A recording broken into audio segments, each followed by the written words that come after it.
Hello friends, welcome back to my YouTube channel. आज के video में हम देखने वाले हैं कि ITR 3 का रिटर्न कैसे फाइल करना है। पोर्टल के ऊपर यहाँ पे ITR 3 एक्टिवेट हो चुका है, तो हम आज डिटेल में देखेंगे स्टेप बाय स्टेप कैसे ITR 3 फाइल करना है और ITR 3 क्या होता है, किन लोगों को फाइल करना होता है। तो वीडियो स्टार्ट करने से पहले अगर आप चैनल पे नए हैं तो वीडियो को सब्सक्राइब करना ना भूलें। ITR 3 बेसिकली उनके लिए होता है जो बिजनेसमैन होते हैं, जो बिजनेस में डीलिंग करते हैं, जिनका profit and loss and balance sheet बनता है। तो गाइस मैं सिंपली बोलूँ तो ITR 3 में आप सब कवर कर सकते हैं, जैसे salary, capital gain, F&O, intra day transaction, जो भी आपकी सोर्स ऑफ इनकम हो वो सारी ITR 3 में कवर कर सकते हैं। तो सिंपली आपको पोर्टल पे जाके लॉगिन कर लेना है। लॉगिन करने के बाद आपको यहाँ पे अपना असेसमेंट ईयर सिलेक्ट करना है, ऑनलाइन मोड, देन कंटिन्यू पे क्लिक करना है। कंटिन्यू पे क्लिक करने के बाद स्टार्ट न्यू फाइलिंग, यहाँ पे आपको सिलेक्ट करना है applicable you to proceed further as a individual.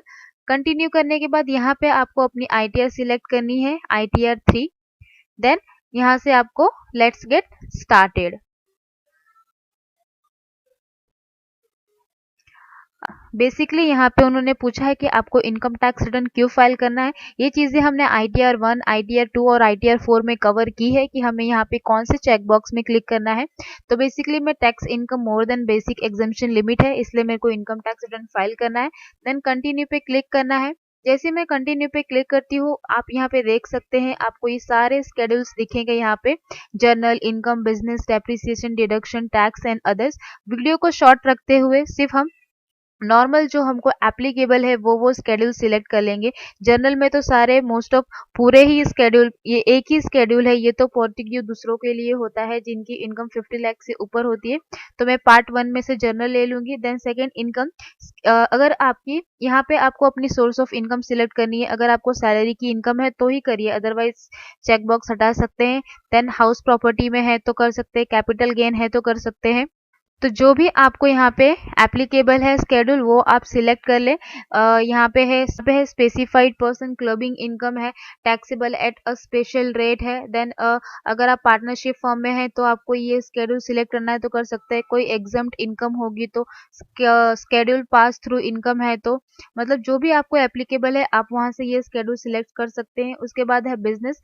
Business में है यहाँ पे नेचर ऑफ बिजनेस आपको सिलेक्ट करनी है। देन बैलेंस शीट अगर आप प्रिपेयर करते हैं, ऑफ कोर्स अगर बिजनेसमैन है तो आपको बैलेंस शीट प्रिपेयर करना है तो वो। देन मैन्युफैक्चरिंग अकाउंट आपकी है तो कर सकते हैं, trading account, profit and loss, then other information related to business है तो।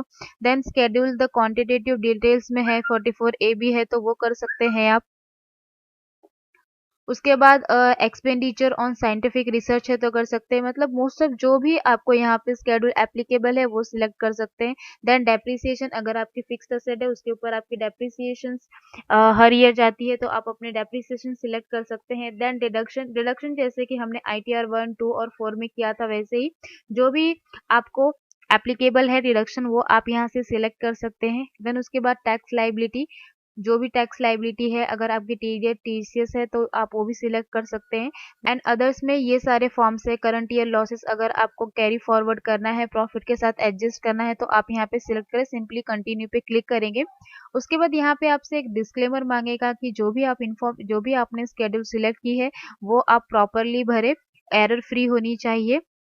जैसे ही मैं उस पर क्लिक करती हूँ तो यहाँ पे मुझे लिखा हुआ है प्रोसीड टू स्केड्यूल क्वेश्चंस।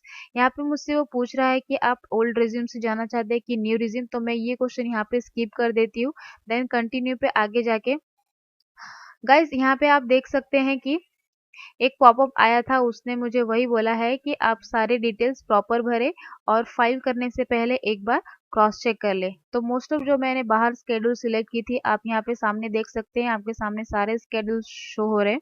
तो वीडियो को ज़्यादा लंबा ना करते हुए यहाँ पे हम ऊपर से देख लेते हैं, ऊपर ऊपर से, बिकॉज हमने ये सारी चीज़ें ITR 1, ITR 2 और ITR 4 में कर दी है। यहाँ पे आप देख सकते हैं जनरल इन्फॉर्मेशन, आपको अपनी जनरल इन्फॉर्मेशन चेक कर लेनी है। अगर कुछ एडिटिंग है तो आप एडिट कर दीजिए। देन नेचर ऑफ बिजनेस क्या है आपका वो सिलेक्ट करना है। देन बैलेंस शीट, आपने एक्सेल शीट में बैलेंस शीट बनाई होगी उसकी सारी डेटा आपको यहाँ पे पुट करनी है। देन अगर मैन्युफैक्चरिंग अकाउंट बनाई है और आपको एप्लीकेबल है और मैन्युफैक्चरिंग की कोई अकाउंट आपने बनाई है तो आपको यहाँ पे पुट करनी है।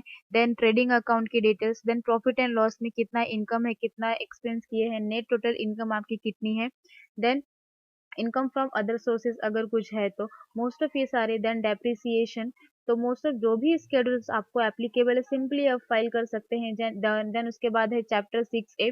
6A भी हमने की है। देन आपको कितना टैक्स पे करने आ रहा है आपको यहाँ पे सामने दिख जाएगा। तो मोस्ट ऑफ सबसे इजी होता है ITR 3 फाइल करना।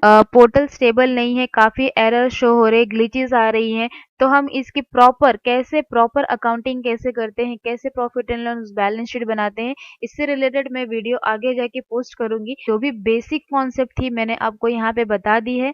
आप उसके बेस पे जाके अपना इनकम टैक्स रिटर्न फाइल कर सकते हैं। बट गाइस मैं तो यही सजेस्ट करूंगी कि जब तक पोर्टल अच्छे से वर्किंग करना स्टार्ट नहीं होता है तो आप अपना इनकम टैक्स रिटर्न नहीं फाइल करें तो बेटर होगा।